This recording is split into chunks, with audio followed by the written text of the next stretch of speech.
Mood. Sentences that state facts can have the hexadecimal D number. This means that are actually factual and not figurative. So, in this we know Bob's brain is thinking, his lungs are breathing in, his heart is beating. Bob lives unfactually. In this we know Bob continuing to live is not to be taken as factual. Perhaps the great Bob never even existed, but the ideal of Bob lives on. Subjunctive. Mood is handled with 13. That means opinion. Its ante is not the opinion, to show the speaker's opinion by exclusion. Sometimes it is easier to start with what we do not believe to be true. This might be a hard concept for English speakers as it is implied or unnecessary. It's like saying, in my opinion, the fox will take the path by the stream. Versus the fox has no other options, he will take the path by the stream.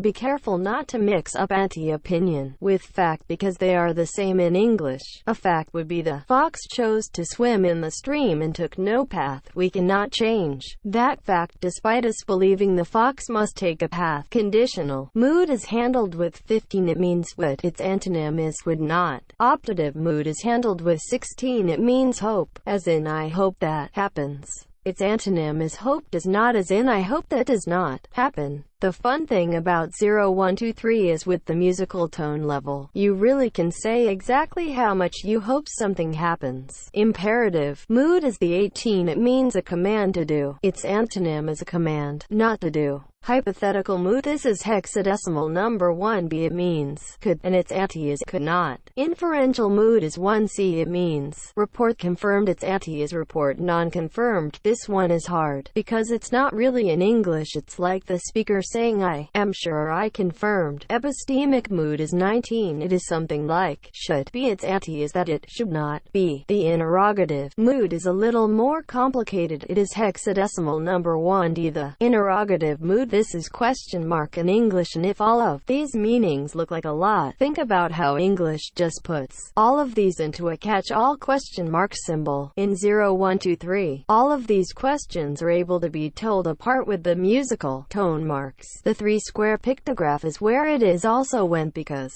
time is just another location, at least in this context. The 2-square pictograph has a wide range. If the tone level is 75%, this is closer to 3-square pictograph and is the how type questions. 50% tone level are questions that have to do with repeating. 25% tone levels are the what type questions. 12% to 1% tone levels are the who type questions, and considered part of the what type questions. 1-square pictograph to 1-square pictograph with infinity are y type questions. These all flow into each other, so 7% word side tone level might be asking who is in their names, where a 3% word side tone level is closer to why and might be who is in who is he, what drove and motivated him to do this. This is a who, closer to why. The musical F tone is yes or no type questions, multiple choice type questions, and other questions where the expected response is confined. The musical note F with the infinity is describing type questions, classifying type questions, or other breaking down something into parts type questions. The bottom wavy line pictograph is the what if type questions. The down up line pictograph is also wide 75% anti-side tone level or questions types that want the asked to conclude or arrive at a judgment or opinion by reasoning. 25% anti-side tone level or question types that want the asked to extrapolate and extend the situation by facts and likely events. The downline pictograph or question types that the significant of thing is being asked. Notice how in 0, 1, 2, 3 language the tone markers can be used to break up a large concept into many parts. This can be done with other concepts. For 0, 1, 2, 3 is best to split concepts into 1, 2, 3, 4, 5, 6, 7, 8, 14, 18, 20, 28, 30, 38, or 56 parts because these best fit the tone levels.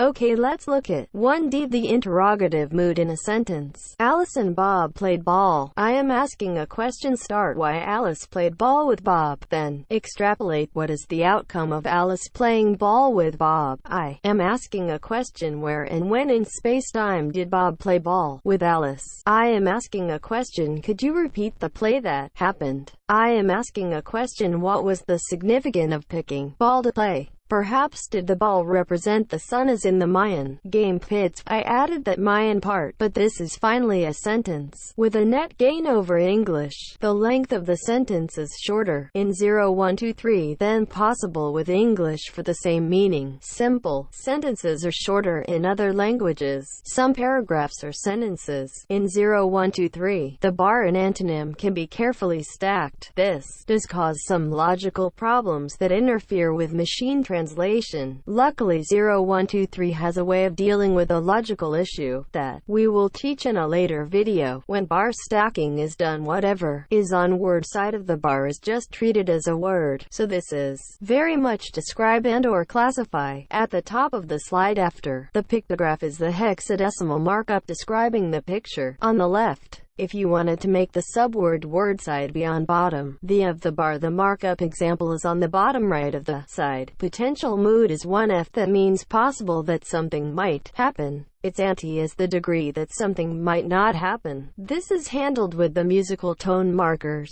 As the musical tone slides towards the word side, it becomes possible, and as the tone markers slides towards anti side, it becomes unlikely. I have invented a new mood platform. Mr. Bob, a politician, may be ideologically pro-choice, but his political action will be pro-life to get votes. 27 means platform. Mr. Its anti means ideological. With the infinity pictograph, it means both platform and ideological, where 27 space 162 means neither. So in the example, we have Bob pro-choice is over the anti, and the anti-pro-choice is linked with the 27 platform mood word. The word side of platform is linked with the antoine side of pro-choice. So pro-life is linked with platform. This also means the pro-choice is linked with the anti of the platform mood word. Pro-choice being linked with ideological but does not need to be written. So we see that the musical tone starts strongly on the pro-life side. That is also the platform side, then moves to the pro-choice ideological side. Then the word ends.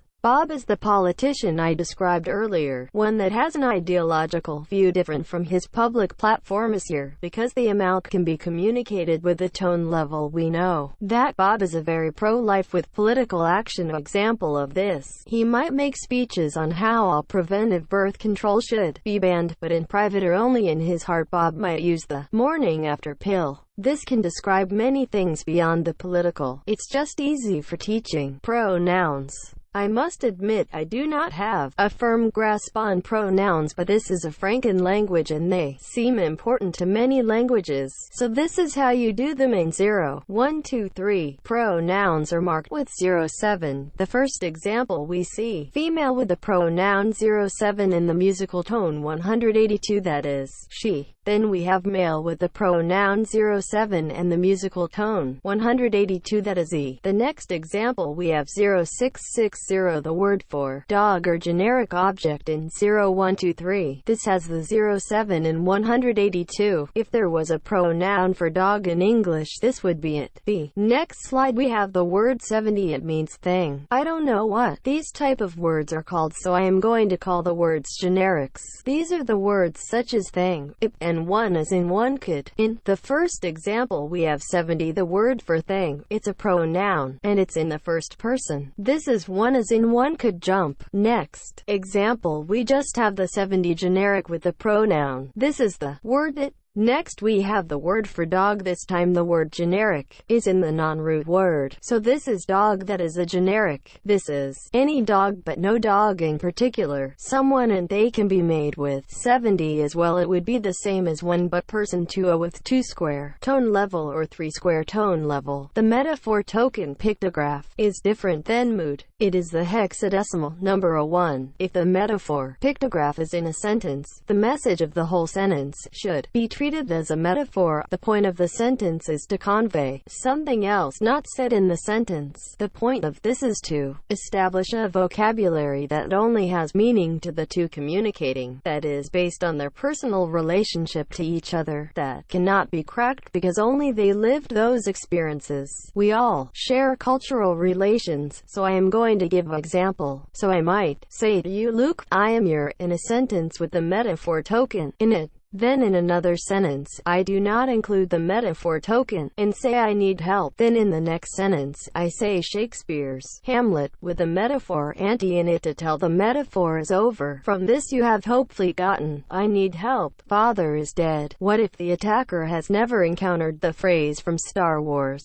Luke, I am your father, or does not know the story of Hamlet? It would be impossible for them to guess what I was trying to say, let alone who father was.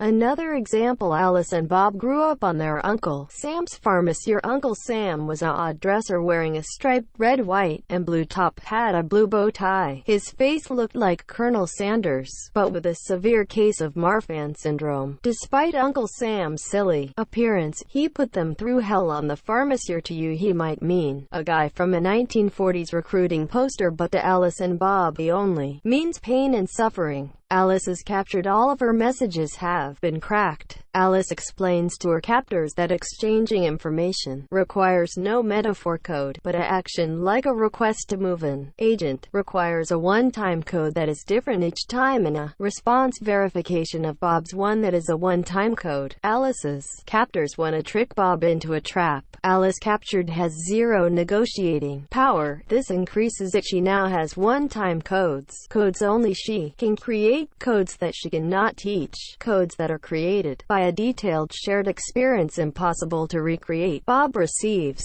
a message. Alice needs his help with some work in Beijing. He also gets the message, Uncle Sam awaits you. Bob knows that Uncle Sam is pain and suffering and he should stay away. Alice's captors have no way of knowing if Sam was a good thing or bad thing. In this example, Bob might respond, I can't wait to see Yellow Hat. If Alice does not say wrong hat, Bob knows that Alice did not send the message. Bob could have asked about anything. How is KFC man? There are endless one-time codes that can be made. The captors do not know what Bob will pick. Alice responds correctly. Bob finds Alice and is able to kill her, saving Alice from her captors. The thing to take away from this is not a hard to memorize list of code words and their meaning, but a time of shared life experiences that can be used to make one-time codes as needed. These are nebulous, hard to know if true or false, and cannot all be extracted in interrogation. There are just too many of them and are too random. Linguistically it's more than just figuratively mood. It is a call to look for a unique meaning to those in communication.